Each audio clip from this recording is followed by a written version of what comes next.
So hey guys welcome back to our channel. So welcome back to another movie review. സുഹൃത്തുക്കളെ, പൃഥ്വിരാജ് സുകുമാരൻ നായകനാകുന്ന പുതിയ പടമാണ് guys Vilayath ബുദ്ധ. So അങ്ങനെ ആ പടം ഇന്ന് ഇറങ്ങിയിട്ടുണ്ടായിരുന്നു. സോ നമ്മൾ പടം കണ്ടിട്ടുണ്ടായിരുന്നു. ഒരു ആക്ഷൻ ത്രില്ലർ ജോണർ വരുന്ന ഒരു പുതിയ പടമാണ് ഗൈസ് ഇത്. പടം ഡയറക്റ്റ് ചെയ്തിരിക്കുന്നത് ജയൻ നമ്പ്യാരാണ്.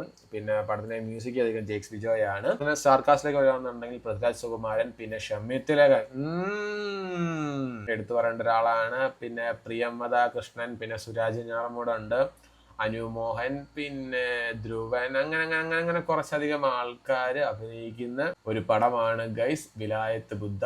ഇത് ആക്ച്വലി വിലായത്ത് ബുദ്ധ എന്ന് പറയുന്ന നോവലിനെ ബേസ് ചെയ്തെടുത്ത ഒരു പടമാണിത്. അയ്യപ്പനും കോശിയും ചെയ്ത സച്ചി പുള്ളി ഇപ്പം ഇല്ല. സോ പുള്ളി ചെയ്യാനിരുന്ന പുള്ളിയുടെ ഒരു വൺ ഓഫ് ദ പ്രൊജക്റ്റുകളിൽ ഒന്നായിരുന്നു എന്ന് ഞാൻ കേൾക്കുന്നു. ബട്ട് എനിവേ നോവലിനെ ബേസ് ചെയ്ത് വന്നതാണെന്ന് മാത്രം എനിക്കറിയാം. സോ പടത്തിനെ കുറിച്ച് പറയുകയാണെന്നുണ്ടെങ്കിൽ എനിക്ക് പേഴ്സണലി പടം ഇഷ്ടപ്പെട്ടില്ല. സീരിയസ്ലി നോവൽ ഞാൻ വായിച്ചിട്ടില്ല. എനിക്ക് അതുകൊണ്ട് അതിൻ്റെ കഥ എന്താണെന്ന് ഇത് ഭയങ്കരമായിട്ട് മാച്ച് ഉണ്ടോ ഇല്ലയോ എന്ന് എനിക്ക് അറിയത്തില്ല.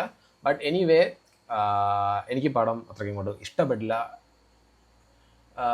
ഓക്കെ, ഞാൻ ട്രെയിലറും ടീസറും കണ്ടപ്പോൾ ഞാൻ പലതും പുഷ്പയായിട്ട് ഭയങ്കരമായിട്ട് സിമിലായിട്ട് തോന്നാം, ചിലപ്പം അങ്ങനെ ഇങ്ങനെയൊക്കെ പറയുന്നത്. ബട്ട് ഇത് പുഷ്പയായിട്ടൊന്നും ഒരു ഇതും ഇല്ല.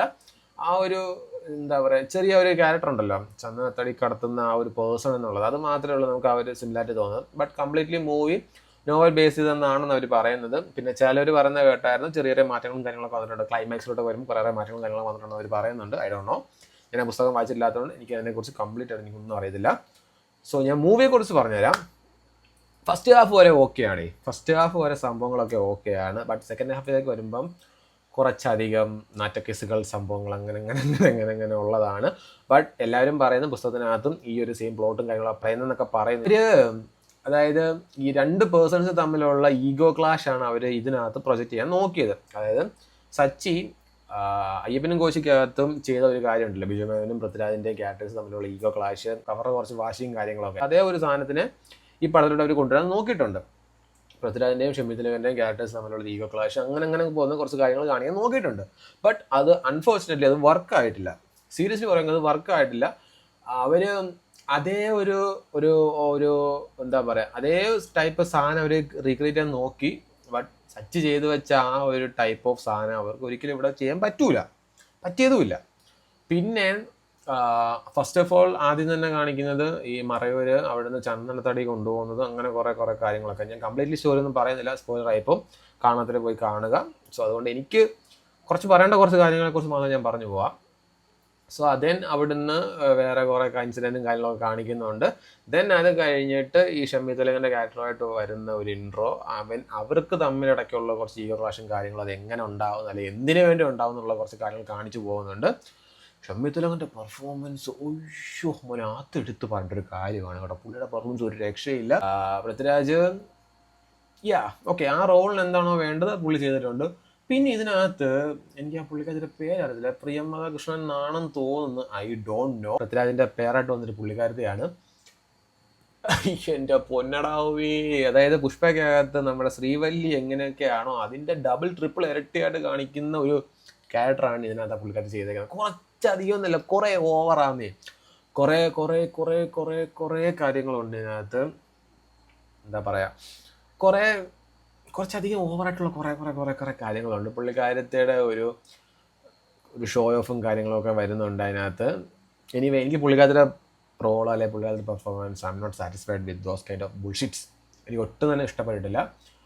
പിന്നെ സുരാജ് ചേട്ടനാണെങ്കിൽ പോലും ചെറിയൊരു റോളാണ്. പുള്ളിക്കാരൻ ആക്ച്വലി ഇതിനകത്തൊരു ജഡ്ജായിട്ടാണ്, ചെറിയ റോളേ ഉള്ളൂ, 2-3-4 സീനും കണ്ടേ ഉള്ളൂ. ദെൻ കുറേയൊക്കെ ഒരു അൺവാണ്ടഡ് കുറേ തിങ്സ് ഉണ്ട് ഈ പടത്തിനകത്ത് മേക്ക് വെച്ചിട്ടുണ്ട്. കുറേ അൺവാണ്ടഡ് തിങ്സ്, ഒരു മല കയറുന്നതായിക്കോട്ടെ, അതിൻ്റെ ടോപ്പിൽ പോകുന്നതായിക്കോട്ടെ, ഒരു ജമ്പിങ് ആയിക്കോട്ടെ, അങ്ങനെ കുറേ ഈ തെലുങ്ക് പടം, പണ്ടത്തെ തെലുങ്ക് കന്നഡ പടത്തിനകത്തൊക്കെ കാണിക്കുന്ന കുറേ ബുൾഷിറ്റ് സാധനങ്ങളുണ്ടല്ലോ, ആ കുറേ സാധനങ്ങളൊക്കെ ഇതിനകത്ത് കാണിച്ചു. അതൊക്കെ ആവശ്യമില്ലാതെ കുറേ ഇതിനകത്ത് കുത്തിക്കയറ്റി വെച്ചേക്കുവാന്ന്, ഒരു കാര്യമില്ല ഇതിനകത്ത്. അങ്ങനെ കുറേ അൺവാണ്ടഡ് തിങ്സ് ഒഴിവാക്കുകയാണെന്നുണ്ടെങ്കിൽ കണ്ടിരിക്കും. 3 മണിക്കൂറോടെ ഈ പടം, 3 മണിക്കൂറൊക്കെ എങ്ങനെ ഇരുന്ന് എനിക്കറിഞ്ഞൂടാ.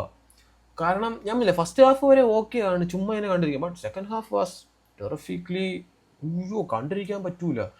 ഞാൻ പറഞ്ഞല്ലോ, വൺ ടൈം വാച്ചബിൾ ആണ് വിലായത്ത് ബുദ്ധ.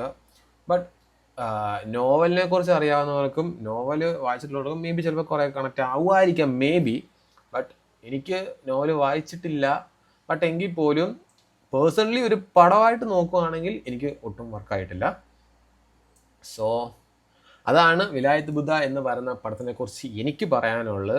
സോ നിങ്ങൾ കണ്ടവരാണെന്നുണ്ടെങ്കിൽ നിങ്ങളുടെ അഭിപ്രായം താഴെ രേഖപ്പെടുത്തുക. കണ്ടിട്ടില്ലാത്തവരാണെന്നുണ്ടെങ്കിൽ കണ്ടിട്ട് വന്നിട്ട് നിങ്ങളുടെ വിലയേറിയ അഭിപ്രായങ്ങൾ താഴെ രേഖപ്പെടുത്തുക. സോ കാണാൻ താല്പര്യമുള്ളവരാണെന്നുണ്ടെങ്കിൽ പോയി കാണുക. ഒരു വൺ ടൈം വാച്ചബിൾ മൂവിയായിട്ടാണ് എനിക്ക് പേഴ്സണലി ഫീൽ ചെയ്തത്. സോ എസ് കേസ് അപ്പോൾ അത്രേ ഉള്ളൂ. Tata, bye bye.